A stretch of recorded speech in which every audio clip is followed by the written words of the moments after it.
അപ്പോൾ നമ്മൾ last എടുത്തുകൊണ്ടിരുന്ന capacitive സർക്യൂട്ട്സും കൂടെ ജസ്റ്റ് പറഞ്ഞിട്ട് നമുക്ക് പ്രോബ്ലം ചെയ്ത് തുടങ്ങാം കേട്ടോ. കപ്പാസിറ്ററിൻ്റെ ആ ഇക്വേഷനും വേവ് ഫോമും കൂടെ മാത്രം ഒന്ന് നോട്ട് ചെയ്തിട്ട്. ഇന്നലത്തെ ക്ലാസ്സിൻ്റെ നമ്മൾ പ്യുവർ കപ്പാസിറ്റൻസിൻ്റെ കാര്യം പറഞ്ഞില്ലായിരുന്നല്ലോ. എ സി സർക്യൂട്ട്സ് ഓരോന്നായിട്ട് നമ്മൾ പറയുമായിരുന്നു. ഇൻഡക്റ്റീവ് സർക്യൂട്ട്സ് പറഞ്ഞു. അതുപോലെ തന്നെ കപ്പാസിറ്റീവ് സർക്യൂട്ട്സിൽ എങ്ങനെയാണ് ഇത് ചെക്ക് ചെയ്യാന്നുള്ളത് നമുക്ക് ജസ്റ്റ് ഒന്ന് നോക്കാം.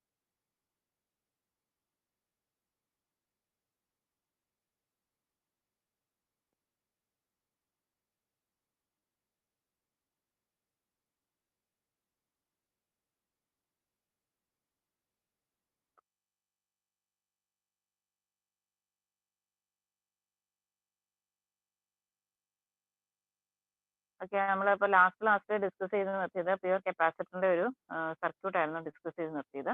അപ്പോൾ ആ സർക്യൂട്ടിലേക്ക് നമ്മളൊരു പുതിയ വേവ് ഫോം സപ്ലൈ കൊടുത്തു കഴിഞ്ഞിട്ടുണ്ടെങ്കിൽ എങ്ങനെയാണ് അതിൻ്റെ കറണ്ട് വോൾട്ടേജും ഒക്കെ വരുന്നതെന്ന് നമുക്ക് നോക്കാം. അപ്പോൾ നമ്മൾ ഈ ഒരു പ്യുവർലി കപ്പാസിറ്റീവ് ആയിട്ടുള്ള സർക്യൂട്ട് എടുക്കുകയാണെങ്കിൽ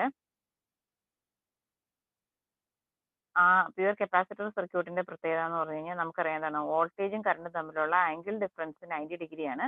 ഇവിടെയുള്ള പ്രത്യേകത എന്താണ്, വോൾട്ടേജ് ലാഗ് ചെയ്യുകയും കറണ്ട് ലീഡ് ചെയ്യുകയാണ് ചെയ്യുന്നത്. അപ്പം വോൾട്ടേജിനേക്കാളും മുന്നെയാണ് നമുക്ക് കറണ്ട്. ഇപ്പം നമ്മൾ വോൾട്ടേജ് റെഫറൻസ് ആയിട്ട് വരയ്ക്കുവാണെങ്കിൽ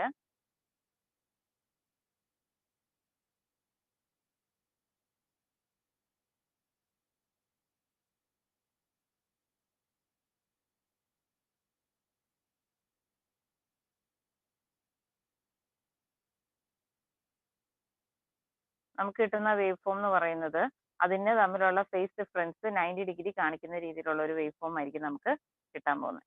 ഓക്കെ, ഇതാണ് നമ്മുടെ വോൾട്ടേജിന്റെ റെഫറൻസ് ഫേസർ എങ്കിൽ നമുക്ക് കറണ്ടിന്റെ ഫേസർ എടുക്കുമ്പോൾ നമുക്ക് കിട്ടുക എന്ന് പറഞ്ഞാൽ കറണ്ട് ഈ 90 ഡിഗ്രി ആകുമ്പോൾ ഇത് മാക്സിമം ആകുമ്പം കറണ്ട് 0 ആവുന്നത് പോലെയും ഇത് 0 ആകുമ്പോൾ കറണ്ട് മാക്സിമം ആവുന്ന പോലെയുള്ള ഒരു വേവ് ഫോം ആയിരിക്കും നമുക്ക് കറണ്ടിന് കിട്ടാൻ പോകുന്നത്.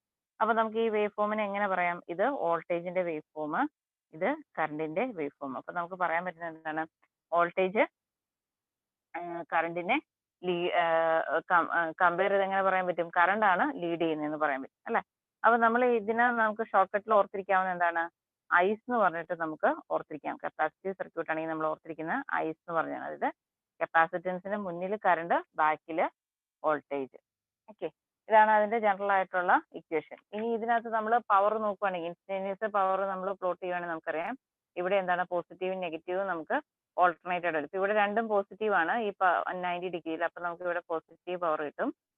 അടുത്ത ഹാഫ് സൈക്കിൾ വരുമ്പോൾ നോക്കിക്കേ, ഈ 90 തൊട്ടിട്ട് ഇവിടെ വരെയുള്ളൂ. അപ്പോൾ എന്താണ്, ഈ വോൾട്ടേജ് പോസിറ്റീവ് ആണ്, ആ സെയിം ടൈമിൽ കറണ്ട് നെഗറ്റീവ് ആണ്. അപ്പോൾ നമുക്ക് കിട്ടുന്ന മാഗ്നിറ്റ്യൂഡ്, പവറിന്റെ മാഗ്നിറ്റ്യൂഡ് നെഗറ്റീവ് ആയിരിക്കും. അപ്പം ഫസ്റ്റ് 90 ഡിഗ്രിയിൽ പോസിറ്റീവ് കിട്ടി, അടുത്ത 90 ഡിഗ്രിയിൽ നെഗറ്റീവ് കിട്ടി.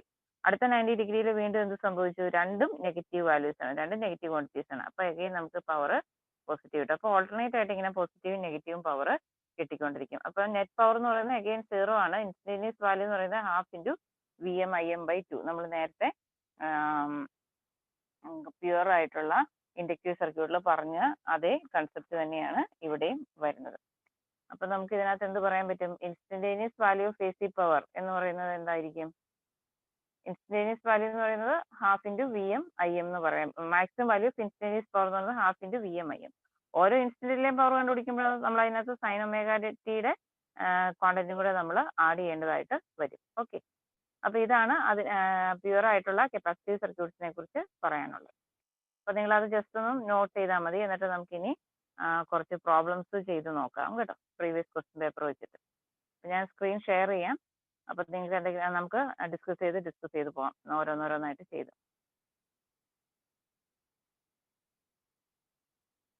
ഓക്കെ, ക്വസ്റ്റ്യൻസ് കാണാൻ പറ്റുന്നുണ്ടല്ലോ അല്ലേ?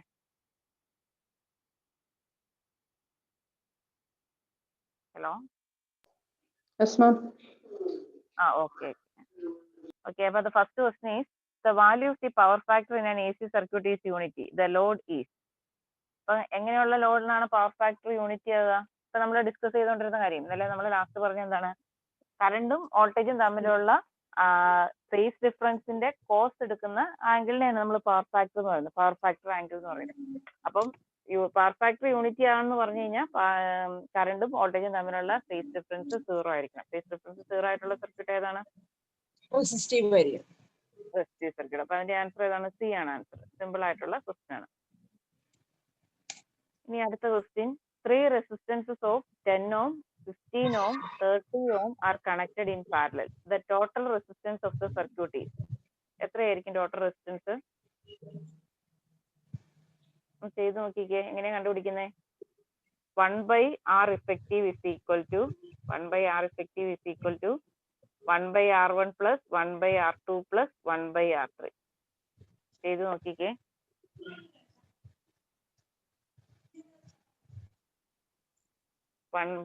R effective is equal to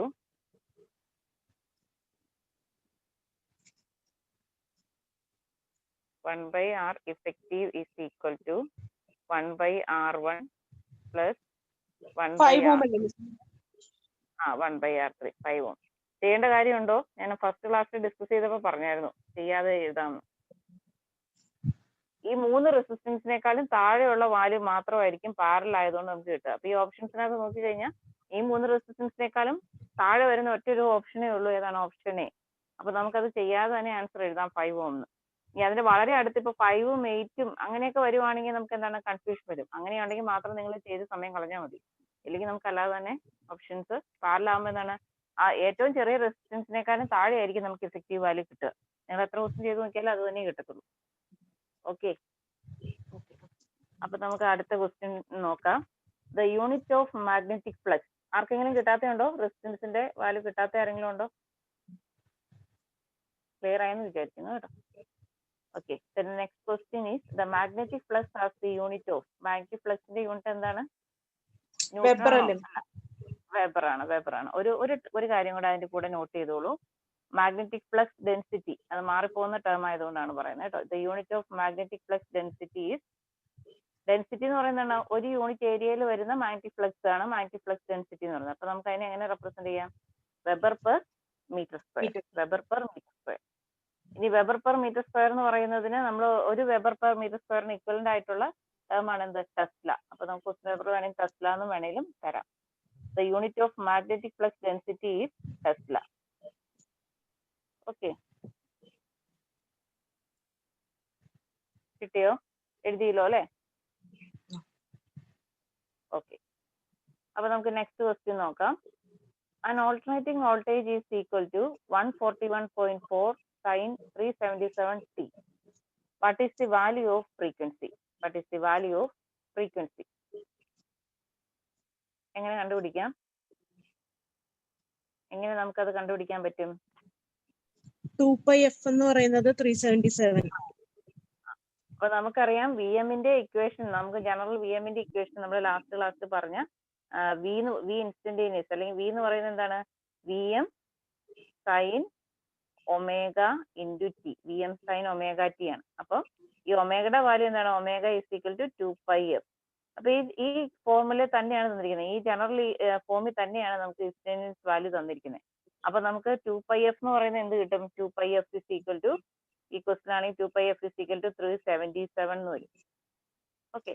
അപ്പൊ അതിനകത്ത് നമുക്ക് എന്ത് കണ്ടുപിടിക്കാൻ പറ്റും? ഈസി ആയിട്ട് ഫ്രീക്വൻസി കണ്ടുപിടിക്കാം. ചെയ്ത് നോക്കിക്കേ എത്ര കിട്ടുമെന്ന്.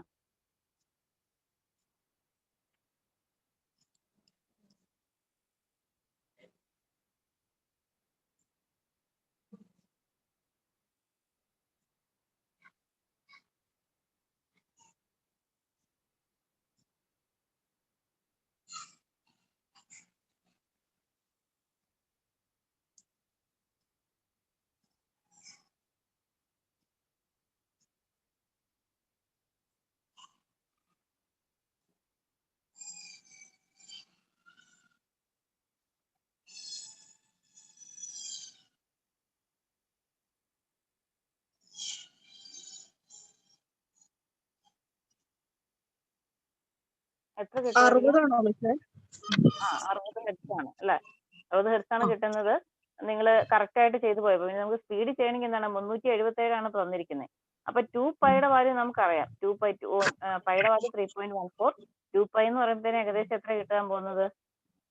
6 സംതിങ് കിട്ടും അല്ലെ? 3.14 into 2 6 പോയിന്റ് സംതിങ് കിട്ടും അല്ലെ? അപ്പൊ നമ്മൾ 37/6 ആ ചെയ്യാൻ പോകുന്നത്, അല്ലെങ്കിൽ 377/6 ആ ചെയ്യാൻ പോകുന്നത്. ഓക്കെ. അപ്പൊ 36-നകത്ത് 6 എത്ര പ്രാവശ്യം ഇറങ്ങും? 6 പ്രാവശ്യം ഇറങ്ങും അല്ലെ, 6 into 6 36. അപ്പൊ 60യുടെ ഇതാണ് വരുള്ളൂ. അപ്പൊ അങ്ങനെ നിങ്ങൾക്ക് വേണമെങ്കിൽ വേഗം ചെയ്യാം. കാൽക്കുലേറ്റർ എടുത്ത് ചെയ്യാൻ നമുക്ക് പറ്റില്ലല്ലോ, നിങ്ങൾ അല്ലാതെ തന്നെ കാൽക്കുലേഷൻ ചെയ്യണ്ടേ. ക്വസ്റ്റ്യൻസ് ചെയ്ത് വരുമ്പോൾ നമുക്ക് ഈസി ആയിട്ട് ചെയ്യാൻ പറ്റും. 50 അല്ല, 70 അല്ല, 80 അല്ല. അപ്പൊ പിന്നെ ആ 6ന്റെ മൾട്ടിപ്ലൈ പറയുന്നത് 60 ഹെർട്സ് മാത്രമേ ഉള്ളൂ. ഓക്കെ. Then അടുത്ത question, a certain appliances uses 100 watts. If it is allowed to run continuously for 12 days, how many kilowatt hours of energy does it consume? Okay. ഇപ്പോൾ ഒരു സാധനത്തിന്റെ പവർ റേറ്റിംഗ് തന്നിട്ടുണ്ട്. P എന്ന് പറയുന്നത് 100 what. അതിന്റെ time continuous ആയിട്ട് 12 ഡേയ്സിന്, അതായത് 24 hours 12 days നമ്മൾ വർക്ക് ചെയ്യാനാണ് ഉദ്ദേശിക്കുന്നത്. അപ്പൊ നമ്മളോട് ചോദിച്ചിരിക്കുന്ന എനർജി കണ്ടുപിടിക്കാനാണ്. എനർജിയുടെ ഇക്വേഷൻ എന്താണ്? Energy is equal to power into time അല്ലെ. Energy is equal to power into time. അപ്പൊ നമുക്ക് ഇതേ സെയിം ഇത് ഇവിടെ യൂസ് ചെയ്യുവാണെങ്കിൽ നമുക്ക് എനർജി ഈസി ആയിട്ട് കണ്ടുപിടിക്കാം. Energy is equal to power into energy is equal to power into time. Okay. അപ്പൊ പവർ നമുക്കറിയാം 100 വാട്ട്സ് ആണ് നമ്മുടെ എക്യുപ്മെന്റിന്റെ പവർ. അത് 12 ദിവസം കണ്ടിന്യൂസ് ആയിട്ട് വർക്ക് ചെയ്യുന്നതാണ്. അപ്പൊ 12 ദിവസം എന്ന് പറഞ്ഞാൽ ഒരു ദിവസത്തെ നമ്മൾ കിലോ വാട്ട് അവറിലേക്കാണ് കൺവേർട്ട് ചെയ്യേണ്ടത്, ഡേയ്സിലേക്കല്ല. അപ്പൊ അതിന് ഒരു ദിവസം എത്ര അവർ ഉണ്ട്? 24 hours ഉണ്ട്. അപ്പൊ അതിലേക്ക് കൺവേർട്ട് ചെയ്ത് എഴുതുക 24. അപ്പൊ നമുക്ക് എത്ര കിട്ടും? ഈസി ആയിട്ട് ചെയ്യാം. ഇതും ഈ ക്വസ്റ്റിനും നമുക്ക് കാൽക്കുലേറ്റർ ഇല്ലാതെ വളരെ ഈസി ആയിട്ട് ചെയ്യാൻ പറ്റും. എങ്ങനെ ചെയ്യാം? 24 into 12 എന്ന് പറയുന്നത് എങ്ങനെ നമുക്ക് ഈസി ആയിട്ട് ചെയ്യാൻ പറ്റുന്നത്? 24 into 10 വരുമ്പോൾ നിങ്ങൾക്ക് അറിയാം 240. 12 into 24 ചെയ്യുമ്പോൾ 48. അപ്പൊ നമുക്ക് ഇത് 288 എന്ന് കിട്ടും അല്ലെ. 24 into 12 into 24 ചെയ്യുമ്പോൾ എങ്ങനെ എഴുതിയത്? 12 into 24 നമ്മൾ കാൽക്കുലേഷൻ ഓട്ടോമാറ്റിക്കലി ചെയ്യുവാണെങ്കിൽ നമുക്ക് ചെയ്യാം ഈസി ആയിട്ട്. 12 into 24 നമുക്ക് എങ്ങനെ എഴുതാൻ പറ്റും? 10 plus 2 into 24 ഈസി ആയിട്ട് എഴുതാം. അപ്പൊ എന്നിട്ട് അത് നമുക്കറിയാം അഡീഷന് നമുക്ക് ഓരോന്നിനും സ്പ്ലിറ്റ് ചെയ്ത് എഴുതാം. അപ്പൊ 24 into 10 240, 2 into 24 48, 88 288. അപ്പം ഇതിന്റെ കൂടെ 288 into 100 കൂടെ വരും അല്ലെ. അപ്പൊ നമുക്ക് കിലോ വാട്ട് അവറിലേക്ക് മാറ്റുവാണെങ്കിൽ എന്താണ്? 28.8 കിലോ വാട്ട് അവറിന് ഈസി ആയിട്ട് എഴുതാൻ പറ്റും. കിട്ടിയോ? 28.8 കിലോ വാട്ട് അവർ. ഓക്കെ. നിങ്ങൾ നോർമലി ചെയ്യുന്നതാണ് പവർ ഇൻറ്റു ടൈം ആണ് ചെയ്യേണ്ടത്. പക്ഷെ നമ്മൾ ഈസി ആയിട്ട് ചെയ്യുന്നത് അങ്ങനെ പറഞ്ഞത് മാത്രമേ ഉള്ളൂ. ഓക്കെ. നെക്സ്റ്റ് സെക്ഷനിലേക്ക് പോവാം. അടുത്ത ക്വസ്റ്റ്യൻ ഒന്ന് വായിച്ചു നോക്കിയേ. The current in a zero resistance wire A B is increase. The voltage V A B across the wire will be. എത്രയാന്ന് ചെയ്ത് നോക്കിക്കേ, എത്ര വാല്യൂ കിട്ടുമെന്ന്.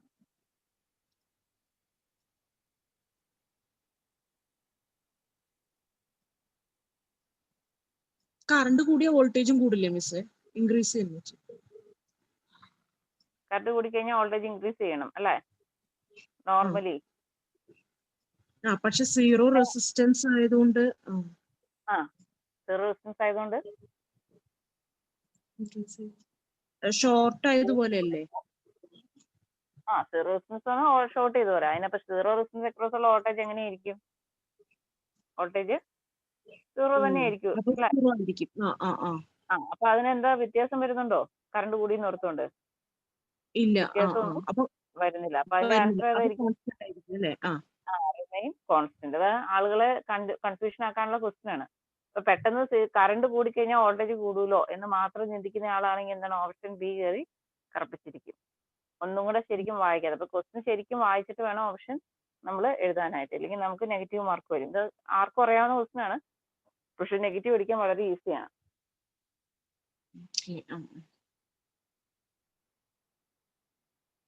ഞാൻ അടുത്ത ക്വസ്റ്റ്യൻ നോക്കിക്കേ. അടുത്ത ക്വസ്റ്റ്യൻ എന്താ പറഞ്ഞിരിക്കുന്നത്? Cutting an air gap in a magnetic circuit results in.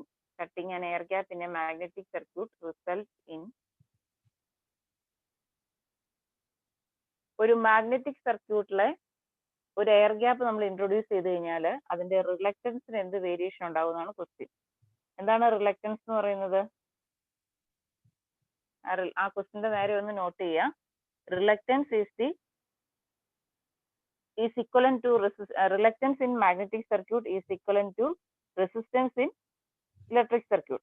Reluctance എന്ന് പറഞ്ഞു കഴിഞ്ഞാൽ മാഗ്നറ്റിക് ഫ്ലക്സിന്റെ ഫ്ലോയ്ക്ക് ഒപ്പോസ് ചെയ്യുന്ന ഫോഴ്സിനെയാണ് റിലക്റ്റൻസ് എന്ന് പറയുന്നത്. That is equivalent to resistance in electrical സർക്യൂട്ടിലെ കറണ്ട് ഫ്ലോ എന്ത് ഒപ്പോസ് ചെയ്യുന്നു? റെസിസ്റ്റൻസ് ഒപ്പോസ് ചെയ്യുന്നു.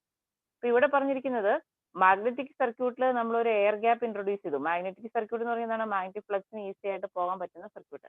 അതിനകത്ത് നമ്മൾ ഒരു എയർ ഗ്യാപ്പ് കൊണ്ടുവന്നു കഴിഞ്ഞാൽ ഓട്ടോമാറ്റിക്കലി എന്താണ് അതിന്റെ റെസിസ്റ്റൻസ് ഇൻക്രീസ് ചെയ്യുകയോ ചെയ്യുന്നത്. അപ്പൊ ഇവിടുത്തെ ആൻസർ ഏതായിരിക്കും? ഓപ്ഷൻ ബി അല്ലെ, increase in reluctance. Cutting in air gap in a magnetic circuit result in increase in reluctance. Note ചെയ്തോ?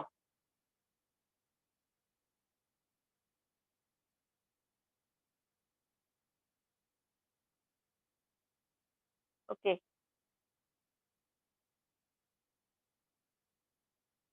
ഇനി നമ്മുടെ അടുത്ത സെക്ഷൻ നോക്കിയേ. ഇനി പാരലൽ ആർ സി സർക്യൂട്ട്. ഈ ക്വസ്റ്റ്യൻ നിങ്ങൾക്ക് ഇപ്പൊ പറയാവുന്നേ ഉള്ളൂ. നമ്മളിപ്പോ ചെയ്ത അല്ലെങ്കിൽ ആദ്യമേ നമ്മൾ എക്സ്പ്ലെയിൻ ചെയ്ത സെക്ഷൻ ആണ്. Parallel R C circuit. Parallel R C സർക്യൂട്ടിൽ എന്താണ് സംഭവിക്കുക? IC leads IR by 90. I C leads IR by 90. എങ്ങനെയാ അങ്ങനെ വന്നേ? നമ്മൾ അതിനെ കുറിച്ച് എന്തെങ്കിലും ഡിസ്കസ് ചെയ്തായിരുന്നോ? ഐസ് എന്ന് പറഞ്ഞിട്ട് കറണ്ട്. ഐസ്. അപ്പൊ കറണ്ടിന്റെ ഒരു വോൾട്ടേജ് അല്ലേ പറഞ്ഞു? ഇവിടെ വോൾട്ടേജ് ഇല്ലല്ലോ. ഇവിടെ രണ്ടും അല്ല, കറണ്ട് അല്ലേ? വോൾട്ടേജും IR സെയിം ഫേസ് അല്ലേ? അങ്ങനെയാണ് നമ്മൾ ഇത് ആൻസറിലേക്ക്. വോൾട്ടേജും IR സെയിം ഫേസ് ആണ്. അതായത് റെസിസ്റ്റീവ് സർക്യൂട്ടിൽ ഇപ്പൊ പാരലൽ സർക്യൂട്ട് എന്ന് പറഞ്ഞു കഴിഞ്ഞാൽ, ഒരു സർക്യൂട്ട് പാരലൽ ആണെന്ന് പറഞ്ഞു കഴിഞ്ഞാൽ നമുക്കറിയാം അതിനെ റെപ്രസെന്റ് ചെയ്യുന്നത് ഇവിടെ ഒരു റെസിസ്റ്റൻസ് ഉണ്ടാവും, അതിന് പാരലൽ ആയിട്ട് ദേ ഇതുപോലെ ഒരു കപ്പാസിറ്റർ ഇരിക്കുന്നുണ്ടാവും. ഇത് സ്ക്രീൻ കാണാൻ പറ്റുന്നല്ലോ അല്ലെ? ഇത് റെസിസ്റ്റൻസ്, ഇത് കപ്പാസിറ്റൻസ്. ഇനി ഇതിന് അക്രോസ് നമ്മൾ സെയിം വോൾട്ടേജ് തന്നെയാണ് അപ്ലൈ ചെയ്യുക. പാരലൽ സർക്യൂട്ട് എന്ന് പറഞ്ഞാൽ വോൾട്ടേജ് സെയിം ആയിരിക്കും, സെയിം വോൾട്ടേജ് അപ്ലൈ ചെയ്യുന്നത്. ഈ റെസിസ്റ്ററിന്റെ പ്രത്യേകത എന്താ? റെസിസ്റ്റൻസ് കൂടെ പോകുന്ന കറണ്ട് IR ആണെങ്കിൽ ആ കറണ്ടും അതിന് അക്രോസ് ഉള്ള വോൾട്ടേജും എങ്ങനെ തന്നെയായിരിക്കും? ഇൻ ഫേസ് തന്നെയായിരിക്കും. വോൾട്ടേജും കറണ്ടും ഇൻ ഫേസ് ആയിരിക്കും. ഇനി കപ്പാസിറ്റീവ് സർക്യൂട്ട് ആകുമ്പോൾ അതിന്റെ പ്രത്യേകത എന്താ പറഞ്ഞേ? ഇതിലൂടെ പോകുന്ന കറണ്ട് IC ആണെങ്കിൽ ഈ ICയും വോൾട്ടേജും തമ്മിലുള്ള ആംഗിൾ എത്രയായിരിക്കും? 0 ഡിഗ്രി ആണ്. ഇവിടുത്തെ ആംഗിൾ എത്രയാണ്? 90 ഡിഗ്രി ലീഡ് ചെയ്യുകയായിരിക്കും ചെയ്യുന്നത്. അപ്പൊ ഇത് IR-ഉം നമ്മുടെ ക്വസ്റ്റിനകത്ത് ചോദിച്ചിരിക്കുന്നത് Iയും Vയും അല്ല റിലേറ്റ് ചെയ്തിരിക്കുന്നത്, റിലേറ്റിംഗ് IR ആൻഡ് IC. അപ്പൊ ഈ കൺസെപ്റ്റ് അറിയാവുന്നവർക്ക് വളരെ ഈസി ആയിട്ട് പറയാൻ പറ്റും IC leads IR by 90 degree. Okay, clear ആയെന്ന് വിചാരിക്കുന്നു.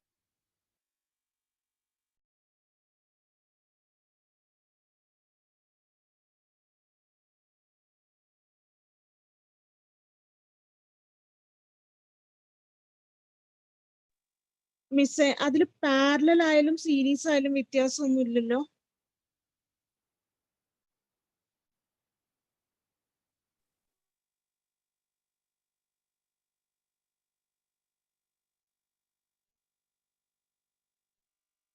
ഹലോ, ലാസ്റ്റ് എന്തെങ്കിലും പറഞ്ഞായിരുന്നോ? ഹലോ ഹലോ ഹലോ മിസ്സേ, അതിൽ പാരലൽ RC ആയാലും സീരീസ് RC ആയാലും വ്യത്യാസം ഇല്ലല്ലോ? സീരീസ് RC സർക്യൂട്ട് എന്ന് പറഞ്ഞു കഴിഞ്ഞാൽ അവിടെ ഓൾറെഡി ആറിലും സിയിലൂടെയും സെയിം കറണ്ട് ആയിരിക്കും പോകുന്നത്. ആറിലൂടെയും സിയിലൂടെയും സെയിം കറണ്ട് പോകുക പറയുമ്പോൾ നമുക്ക് അതിന്റെ RCയുടെ ഇഫക്റ്റ് ആണ് ടോട്ടൽ കറണ്ടിന്റെ ഫേസിലാകിനെ അല്ലെങ്കിൽ ഫേസിനെ കൺസിഡർ ചെയ്യുക. അല്ലാതെ 90 ഡിഗ്രി നമുക്ക് പറയാൻ പറ്റത്തില്ല. അതായത് ഒരു പാത്തേ ഉള്ളൂ കറണ്ടിന് പോകാൻ. അപ്പം കപ്പാസിറ്റർ മൂലം അവിടെ ഒരു ലീഡിങ് ഇഫക്റ്റ് ഉണ്ടെങ്കിൽ ആ ലീഡിങ് ഇഫക്റ്റ് ഉള്ള കറണ്ട് തന്നെയാണ് ഏതിലൂടെയും പോകുന്നത്? റെസിസ്റ്ററിലൂടെയും പോകുന്നത്. അപ്പൊ അവിടെ നമുക്ക് ഇതുപോലെ സ്പ്ലിറ്റ് ചെയ്ത് പറയാൻ പറ്റത്തില്ല. അപ്പം ആക്ച്വലി 90 ഡിഗ്രി കിട്ടത്തില്ല. 90 ഡിഗ്രിക്കും 0 ഡിഗ്രിക്കും ഇടയിലുള്ള ഒരു റിസൾട്ടന്റ് വാല്യൂ ആയിരിക്കും ആംഗിൾ ആയിട്ട് വരുന്നത്. അഗെയിൻ കറണ്ട് ലീഡ് ചെയ്യുകയായിരിക്കും ചെയ്യുന്നത്. അതുപോലെ IC IR രണ്ട് കറണ്ട് ഇല്ല, സെയിം കറണ്ട് ആയിരിക്കും, ഒരു സിംഗിൾ കറണ്ട്. സീരീസ് സർക്യൂട്ടിലൂടെ എപ്പോഴും എന്താണ്? ഒരു കറണ്ട് അല്ലേ പോകുള്ളൂ, രണ്ട് കറണ്ട് ഇല്ലല്ലോ. ആ കറണ്ട് 0ക്കും 90 ഡിഗ്രിക്കും ഇടയിലുള്ള ഒരു ലീഡിങ് ആംഗിൾ ആയിരിക്കും സർക്യൂട്ടിൽ പ്രൊവൈഡ്. ഓക്കെ.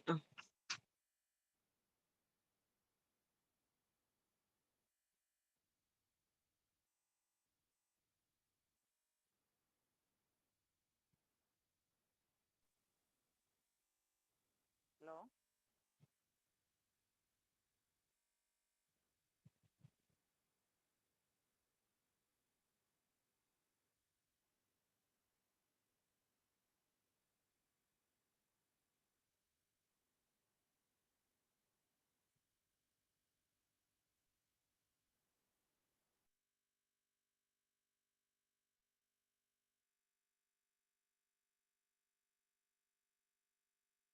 ഹലോ കേൾക്കാൻ പറ്റുന്നുണ്ടോ?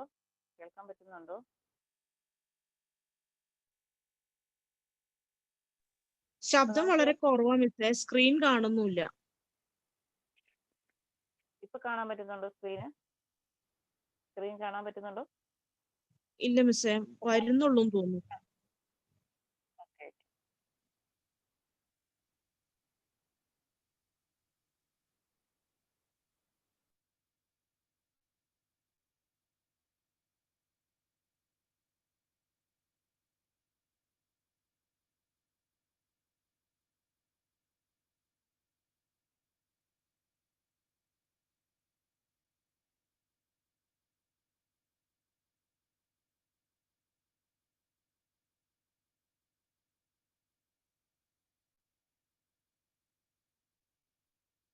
ഹലോ, കാണാൻ പറ്റുന്നുണ്ടോ സ്ക്രീൻ കാണാൻ പറ്റുന്നുണ്ടോ? സ്ക്രീൻ കാണാൻ പറ്റുന്നുണ്ടോ? ഓക്കെ. കാണാം മിസ്സേ. 2 സ്ക്രീനുകൾ ട്രാൻസിഷനാ. ഓക്കെ, അത് ഞാൻ മാറ്റിയതാ. നിങ്ങൾ സംസാരിക്കുന്നത് കാണാൻ വേണ്ടിട്ട്. ഓക്കെ. ഇപ്പൊ കാണാൻ പറ്റുന്നില്ലേ? കാണുന്നുണ്ട്. അടുത്ത ക്വസ്റ്റ്യനിലേക്ക് പോവാണ് കേട്ടോ. A 1000 watt 230 volt electric kettle is connected in series with another similar kettle and the combination is connected to 230 volt supply. The total power drawn by the combination will be. അപ്പൊ ഈ ക്വസ്റ്റ്യൻ എന്ന് പറഞ്ഞാൽ നമ്മൾ simple ആയിട്ടുള്ള relation, അതായത് പവറിന്റെ relation ആണ് use ചെയ്യുന്നത്. ഓംസ് ലോയും പവറിന്റെ റിലേഷനും ആണ് യൂസ് ചെയ്യുന്നത്. റെസിസ്റ്റീവ് സർക്യൂട്ട് കണക്ക് ഇലക്ട്രിക് കെറ്റിൽ എന്ന് പറഞ്ഞാൽ പ്യുവർ റെസിസ്റ്റീവ്. ഹലോ, സ്ക്രീൻ കാണുന്നില്ല. ക്വസ്റ്റ്യൻ സ്ക്രീൻ കാണുന്നില്ല. ഇല്ല.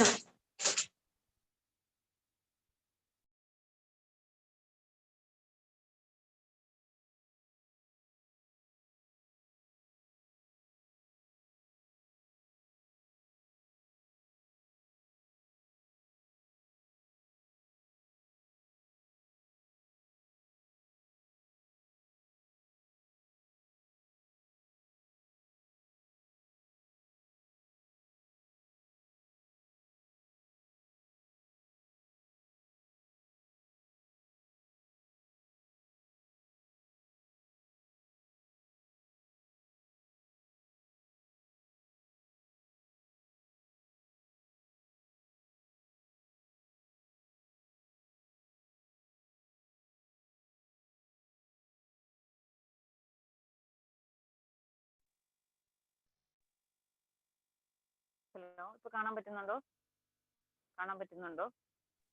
ഇപ്പൊ കാണുന്നുണ്ട് sir. Okay. Now next question is, a 1000 watt 230 volt electric kettle is connected in series with another similar kettle and combination is connected to 230 volt supply. The total power drawn. Okay. Question നമ്മൾ വായിച്ചായിരുന്നല്ലോ, സ്പീഡിൽ പോയി കേട്ടോ. അപ്പൊ electric kettle അല്ലെങ്കിൽ lamp ഇങ്ങനത്തെ questions ചോദിക്കാറുണ്ട്. ഇത് ചോദിച്ചു കഴിഞ്ഞാൽ നമ്മൾ പ്യുവർ റെസിസ്റ്റീവ് സർക്യൂട്ട്, നമ്മൾ ഇന്നലെ ഡിസ്കസ് ചെയ്ത പ്യുവർ റെസിസ്റ്റീവ് സർക്യൂട്ടിന്റെ പവറിന്റെ ഇക്വേഷൻ ആണ് നമ്മൾ യൂസ് ചെയ്ത് ചെയ്യേണ്ടത്. ഓംസ് ലോ എന്താ പറയുന്നത്? I is equal to V by R. ഇനി പ്യുവർ റെസിസ്റ്റീവ് സർക്യൂട്ടിനാണെങ്കിൽ പവറിന്റെ ഇക്വേഷൻ നമുക്ക് 3 രീതിയിൽ റെപ്രസെന്റ് ചെയ്യാൻ പറ്റും. പവറിന്റെ ഇക്വേഷൻ പ്യുവർ റെസിസ്റ്റീവ് സർക്യൂട്ട്. അപ്പൊ ആ പവറിന്റെ ഇക്വേഷൻ ആണ് നമ്മൾ ഇവിടെ യൂസ് ചെയ്യുന്നത്. നമുക്ക് എങ്ങനെയൊക്കെ റെപ്രസെന്റ് ചെയ്യാം power? P is equal to V into I, ഒരു ഇക്വേഷൻ. അതുപോലെ നമുക്ക് P എന്ന് പറയുന്നത് എന്താ എഴുതാം? V square by R എന്ന് റെപ്രസെന്റ് ചെയ്യാൻ പറ്റും. Similarly P is equal to I square into R. അപ്പൊ നമ്മുടെ ക്വസ്റ്റിനകത്ത് അവൈലബിൾ ആയിരിക്കുന്നത് ഈ 3 ഇക്വേഷൻസ് നമുക്ക് യൂസ് ചെയ്യേണ്ടി വരും. ക്വസ്റ്റിനകത്ത് നമുക്ക് എന്താണോ അവൈലബിൾ ആയിരിക്കുന്നത് ആ വാല്യൂസ് വെച്ച് നമ്മൾ പവറിലേക്ക് വരുവാണ് ചെയ്യുന്നത്. ഓക്കെ. ഇപ്പൊ ഇതുപോലത്തെയുള്ള ക്വസ്റ്റ്യൻസ് ഒന്നെങ്കിൽ ഇലക്ട്രിക് കെറ്റിലിനോ അല്ലെങ്കിൽ ലാമ്പെന്നോ അല്ലെങ്കിൽ ഇലക്ട്രിക് ഹീറ്ററിനോ അങ്ങനെ എന്തെങ്കിലും ടൈപ്പ് ക്വസ്റ്റ്യൻസ് സാധാരണ ചോദിക്കാറുണ്ട്. സിമ്പിൾ ആയിട്ട് നമുക്ക് ചെയ്തു പോകാൻ പറ്റേണ്ടതാണ്. അപ്പൊ ഈ 3 ഇക്വേഷൻസും ആണ് ഇങ്ങനത്തെ ക്വസ്റ്റ്യൻ വന്നു കഴിഞ്ഞാൽ നമുക്ക് അറിഞ്ഞിരിക്കേണ്ടത്. അപ്പൊ നമ്മുടെ ക്വസ്റ്റിനകത്ത് പറഞ്ഞിരിക്കുന്നതാണ്, a 1000 watt 230 volt electric kettle is connected in series with another electric kettle of same resistance എന്ന് പറഞ്ഞിരിക്കുന്നത് അല്ലെ. അപ്പൊ നമുക്ക് അതിനകത്തുള്ള പവറിനെ കുറിച്ചാണ് പറയേണ്ടത്. അപ്പൊ നമ്മുടെ ക്വസ്റ്റിനകത്ത് തന്നെ ആദ്യമേ തന്നെ നമ്മളോട് പറഞ്ഞിരിക്കുന്ന കാര്യം എന്താണ്? ക്വസ്റ്റിനകത്ത് നമുക്ക് ഫസ്റ്റ് തന്നിരിക്കുന്ന ഇൻഫർമേഷൻ 2 കെറ്റിലുകൾ കണക്ട് ചെയ്തിട്ടുണ്ട്, ഇലക്ട്രിക് കെറ്റിൽ. അപ്പൊ ഇലക്ട്രിക് കെറ്റിൽ എന്ന് പറഞ്ഞാൽ ഇത്ര ഉദ്ദേശിച്ചാൽ മതി. അതിനെ ഈക്വൽ സർക്യൂട്ട് വന്നു കഴിയുമ്പോൾ നമുക്ക് പ്യുവർ ആയിട്ടുള്ള ഒരു റെസിസ്റ്റൻസിന്റെ ഇഫക്റ്റ് ആണ് സർക്യൂട്ടിൽ അത് കൊണ്ടുവരിക, ഒരു പ്യുവർലി റെസിസ്റ്റീവ്. അപ്പം ഒരു സർക്യൂട്ട് മാത്രം, ഒരു റെസിസ്റ്റൻസ് മാത്രമാണ് ഉണ്ടായിരുന്നുള്ളെങ്കിൽ, ഒരു കെറ്റിൽ മാത്രമേ ഉണ്ടായിരുന്നുള്ളെങ്കിൽ ഇത് എടുക്കുന്ന വോൾട്ടേജും പറഞ്ഞിട്ടുണ്ട്, വാട്ട്സ് നമുക്ക് ക്വസ്റ്റിനകത്ത് തന്നിട്ടുണ്ട്. 230 വോൾട്ട്, അതുപോലെ എന്താണ് 1000 watts. 230 volt and 1000 watts. Okay. ഇനി ഈ സെയിം കെറ്റിൽ നമ്മൾ സീരീസ് ആയിട്ട് ഈ സർക്യൂട്ടിന് നമ്മൾ സീരീസ് ആയിട്ട് ഒരു കെറ്റിൽ കണക്ട് ചെയ്യുകയെന്നാണ് ഇതേ സെയിം റേറ്റിംഗ് ഉള്ള. അപ്പൊ നമ്മുടെ സർക്യൂട്ട് എങ്ങനെ മാറും? നമുക്ക് അതിനെ എങ്ങനെ മാറ്റി വരയ്ക്കാൻ പറ്റും? ആ സർക്യൂട്ടിലേക്ക് വരുമ്പം ഒരു റെസിസ്റ്റൻസ് ഉണ്ട്, റെസിസ്റ്റൻസ് പറഞ്ഞ ഒരു കെറ്റിലുണ്ട്, അതുപോലെ തന്നെ നമുക്കൊരു സിമിലർ ആയിട്ടുള്ള അടുത്ത കെറ്റിലുണ്ട്. ഓക്കെ. ഇനി ഈ സർക്യൂട്ടിലെ ടോട്ടൽ പവർ റേറ്റിംഗ് എത്രയാണെന്നാണ് നമ്മൾ ക്വസ്റ്റിനകത്ത് പറഞ്ഞിരിക്കുന്നത്. അപ്പൊ ഇതിനകത്തെ പവർ റേറ്റിംഗ് 1000 വാട്ട്സ് തന്നിട്ടുണ്ട്. അപ്പൊ ഈ 1000 വാട്ട്സും 230 വെച്ച് നമുക്ക് ഈസി ആയിട്ട് കണ്ടുപിടിക്കാൻ പറ്റുന്ന ക്വാണ്ടിറ്റീസ് ഇന്നാണ് നമ്മൾ ടോട്ടൽ പവറിലേക്ക് വരാൻ പോകുന്നത്. അപ്പൊ ഈ സർക്യൂട്ടിലൂടെ ആണെങ്കിൽ ഈ സർക്യൂട്ടിന്റെ റെസിസ്റ്റൻസ് R ആണ് നമ്മൾ അസ്യൂം ചെയ്യുവാണെങ്കിൽ അതിന്റെ R ആണ് ഇതിന്റെ റെസിസ്റ്റൻസ് എങ്കിൽ ഇതിലൂടെ പോകുന്ന കറണ്ട് നമുക്ക് എങ്ങനെ റെപ്രസെന്റ് ചെയ്യാം? കറണ്ട് നമ്മൾ ഈ സർക്യൂട്ടിലെ കറണ്ട് നമ്മൾ I1 റെപ്രസെന്റ് ചെയ്യുവാണെങ്കിൽ I1ന്റെ വാല്യൂ എന്തായിരിക്കും? I1 is equal to ohm's law വെച്ച് പറഞ്ഞേ. I1 is equal to V by R അല്ലെ? അപ്പൊ ഇവിടുത്തെ V എത്രയാണ്? 230 by R ആയിരിക്കും ഈ സർക്യൂട്ടിന്റെ റെസിസ്റ്റൻസ്. ഓക്കെ. ഇനി സെക്കൻഡ് കേസിൽ നമ്മൾ സെയിം കോമ്പിനേഷൻ തന്നെയാണ് നമ്മൾ കണക്ട് ചെയ്തിരിക്കുന്നതാണ്. 230 വോൾട്ടിന് തന്നെയാണ് കണക്ട് ചെയ്തിരിക്കുന്നത്. പക്ഷെ രണ്ട് റെസിസ്റ്റൻസുകൾ ഉണ്ടെന്നാണ് പറഞ്ഞിരിക്കുന്നത്. അപ്പൊ ഈ സർക്യൂട്ടിലെ റെസിസ്റ്റൻസ് നമുക്കറിയാം ഇത് എത്രയൊക്കെ ഉണ്ടാവും. ഇത് സെയിം സർക്യൂട്ട് തന്നെയാകുമ്പോൾ ഇതും R ആയിരിക്കും, ഇതും R ആയിരിക്കും. അപ്പൊ അതിലൂടെ പോകുന്ന കറണ്ട്, ഈ സർക്യൂട്ടിലെ കറണ്ട് നമ്മൾ റെപ്രസെന്റ് ചെയ്യുന്നത് I2, സെക്കൻഡ് കോമ്പിനേഷനിലെ കറണ്ട് I2 ആയിട്ടാണ് റെപ്രസെന്റ് ചെയ്യുന്നത്.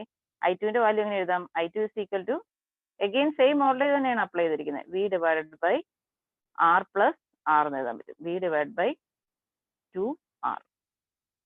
ഓക്കെ. അപ്പൊ ആദ്യത്തെ കേസിലെ കറണ്ടിന്റെ ഹാഫ് ആയിരിക്കും സെക്കൻഡ് കേസിലെ കറണ്ട്.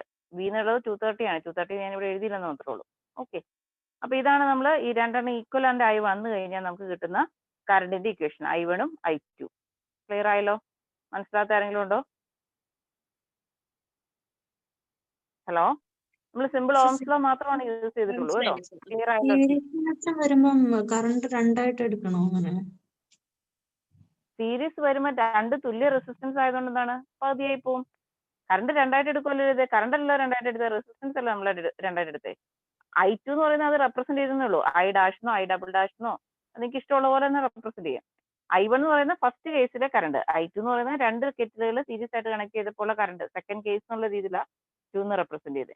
അതിലൂടെ കറണ്ട് നമ്മൾ വീണ്ടും ഓംസ് ലോ വെച്ച് തന്നെ കണ്ടുപിടിക്കുവാണ്. ഇതിന് അക്രോസ് ഉള്ള ടോട്ടൽ വോൾട്ടേജ് എന്ന് പറയുന്നത് സിമിലർ ആയിട്ടുള്ള സർക്യൂട്ട് എന്ന് പറയുന്നതാണ്. വോൾട്ടേജിന് വ്യത്യാസമൊന്നും വരുന്നില്ല, സെയിം വോൾട്ടേജ് തന്നെ അപ്ലൈ ചെയ്തിരിക്കും നമ്മൾ. വോൾട്ടേജ് V ആണ്, റെസിസ്റ്റൻസ് മാത്രം എന്തായി R plus R. സീരീസ് ആകുമ്പോൾ എന്താണ് തമ്മിൽ കൂട്ടണം. അപ്പൊ R plus R എന്ന് പറയുമ്പോൾ 2R വരും. അപ്പൊ നേരത്തെ ഉള്ള കറണ്ട് എന്താണ്? V by R ആയിരുന്നു.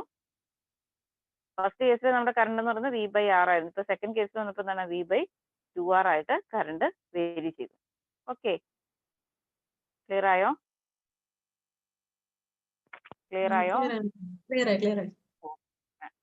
ഓക്കെ. ഇനി നമ്മുടെ പവറിന്റെ ഇക്വേഷനിലേക്ക് പോവുകയാണ് നമ്മൾ തിരിച്ച്. പവറിന്റെ ഇക്വേഷനാണ് നമ്മൾ റെസിസ്റ്റീവ് സർക്യൂട്ട് ആണ്. അപ്പൊ പവറിന്റെ ഇക്വേഷൻ സീരീസ് കോമ്പിനേഷൻ ആണ്. പാരലൽ കോമ്പിനേഷൻ എന്നാണ് പറയുന്നതെങ്കിൽ നമ്മൾ വോൾട്ടേജിന്റെ ഇക്വേഷൻ എടുത്ത് വേണം ചെയ്യാനായിട്ട്. സീരീസ് കോമ്പിനേഷൻ എന്ന് പറയുമ്പോൾ കറണ്ടിന്റെ ഇക്വേഷൻ എടുത്ത് ചെയ്യണം. എന്തുകൊണ്ടാണ്? സീരീസ് ആകുമ്പോൾ കറണ്ട് ആണ് ഈക്വൽ ആയിട്ട് വരിക, പാരലൽ ആകുമ്പോൾ എന്താണ് വോൾട്ടേജ് ആണ് ഈക്വൽ ആയിട്ട് വരിക. അത് നിങ്ങളുടെ മനസ്സിലുണ്ടെങ്കിൽ നമുക്കത് ചെയ്തു പോകാൻ പറ്റത്തുള്ളൂ. അല്ലെങ്കിൽ ഇതിൽ ഏതെടുക്കണം എന്നൊക്കെ കൺഫ്യൂഷൻ വരും. അപ്പൊ ഇത് ഒന്ന് നോട്ട് ചെയ്ത് വെക്കുക. സീരീസ് കോമ്പിനേഷൻ എന്നാണ് ക്വസ്റ്റിനകത്ത് പറഞ്ഞിരിക്കുന്നത്. നമ്മൾ കറണ്ട് ഇക്വേഷൻ ആണ് പവറിന്റെ കറണ്ട് ഇക്വേഷൻ യൂസ് ചെയ്യുന്നത്. പവറിന്റെ കറണ്ട് ഇക്വേഷൻ എന്താണ്? P is equal to I square R. ആ ഇക്വേഷൻ ആണ് യൂസ് ചെയ്യേണ്ടത്. പാരലൽ കോമ്പിനേഷൻ ആണെങ്കിലോ P is equal to V square by R എന്ന് പറയുന്ന ഇക്വേഷൻ ആയിരിക്കും നമ്മൾ യൂസ് ചെയ്യുന്നതായിട്ട് വരിക. ഓക്കെ. അപ്പൊ നമ്മൾ ഇവിടെ എന്താണ് P is equal to നമ്മൾ യൂസ് ചെയ്യുന്നത് എന്താണ്? P is equal to I square R എന്ന് പറയുന്ന ഇക്വേഷൻ യൂസ് ചെയ്ത് നമുക്ക് ഈസി ആയിട്ട് ചെയ്യാൻ പറ്റും. അപ്പൊ ഫസ്റ്റ് കേസിലെ പവർ നമ്മൾ റെപ്രസെന്റ് ചെയ്യുന്നത് P1 എഴുതുവാണ്. P1 നമുക്ക് തന്നിട്ടുണ്ട്, പക്ഷെ നമ്മൾ അത് എഴുതുന്നതിനൊരു പർപ്പസ് ഉണ്ട് കേട്ടോ. P1ന്റെ ഇക്വേഷൻ എന്താണ്? P1 എന്ന് പറയുന്നത് എന്താണ്? ഫസ്റ്റ് കേസിൽ പോകുന്ന കറണ്ട് I1 ആണ്. I1 സ്ക്വയർ ഇൻറ്റു അവിടെയുള്ള റെസിസ്റ്റൻസ് എന്താണ്? R ആണ്. ഓക്കെ. ഇനി സെക്കൻഡ് കേസ് വരുമ്പോൾ എന്താണ്? രണ്ട് കെറ്റിലുകൾ നമ്മൾ ഇങ്ങനെ സീരീസ് ആയിട്ട് കണക്ട് ചെയ്തിരിക്കുവാണ്. ഇതിലൂടെ പോകുന്ന ടോട്ടൽ കറണ്ട് I2 ആണ്. സീരീസ് കോമ്പിനേഷൻ ആകുമ്പോൾ എന്താണ്? രണ്ടിനകത്തും സെയിം കറണ്ട് തന്നെയാണ് പോകുന്നത്. ഈ റെസിസ്റ്റൻസ് R, ഇതും റെസിസ്റ്റൻസ് R. അപ്പൊ അവിടെ ഉണ്ടാകുന്ന പവർ നമുക്ക് എങ്ങനെ റെപ്രസെന്റ് ചെയ്യാം? P2 is equal to ഈ സർക്യൂട്ടിലെ മാത്രം ഫസ്റ്റ് എലമെന്റിലെ മാത്രം പവർ ആണ് നമ്മൾ കൺസിഡർ ചെയ്യുന്നതെങ്കിൽ നമുക്ക് അതിനെ എങ്ങനെ റെപ്രസെന്റ് ചെയ്യാൻ പറ്റും? I2 സ്ക്വയർ ഇൻറ്റു ആർ എന്ന് എഴുതാം അല്ലേ. ഇനി അടുത്ത സർക്യൂട്ടിലെ ഈ സർക്യൂട്ടിലെ എഴുതുവാണെങ്കിൽ നമുക്ക് എന്താ എഴുതാം, again that is equal to I2 square into R എന്ന് എഴുതാം. എഴുതാമല്ലോ. ക്ലിയർ ആയോ? ഡൗട്ട് ഉണ്ടോ? ഹലോ, മനസ്സിലാവുന്നുണ്ടോ? അപ്പൊ നമുക്കിനി ഈ I2 നമ്മൾ ഓൾറെഡി കണ്ടുപിടിച്ച് വെച്ചിട്ടുണ്ട്. I2ന്റെ വാല്യൂ എന്താണ്? I2 ഇസ് ഈക്വൽ ടു ഇവിടെ നിന്ന് എന്താ കിട്ടിയേ? I1/2 ആണ് അല്ലെ. I1 എന്ന് പറയുന്നത് V/R, I2 എന്ന് പറയുന്നത് V/2R. അപ്പൊ നമുക്ക് ഇവിടെ എന്ത് സബ്സ്റ്റിറ്റ്യൂട്ട് ചെയ്യാം? I2ന് പകരം I1/2 എന്ന് സബ്സ്റ്റിറ്റ്യൂട്ട് ചെയ്യാം. I1/2 whole square into R. Similarly ഈ ടേം അതുപോലെ തന്നെ എഴുതാം. I1/2 whole square into R എന്ന് ഈസി ആയിട്ട് എഴുതാൻ പറ്റും. അപ്പൊ അതെന്ത് വരും? ഈ വാല്യൂ എന്ത് വരും? I1 square by R by 4 അല്ലെ. അടുത്തത് അതുപോലെ തന്നെ വരും. I1 square into R by 4 എന്ന് വരും. ഇനി I1 square by R, I1 square into ആറിന്റെ വാല്യൂ എത്രയാണ്? ഈ കേസിൽ I1 സ്ക്വയർ ഇൻറ്റു ആർ എത്രയാ? ക്വസ്റ്റിനകത്ത് വന്നിട്ടുണ്ട്. എത്രയാ? 1000 വാട്ട് അല്ലെ. ഒരു ലാമ്പ് മാത്രമാണ് കണക്ട് ചെയ്ത്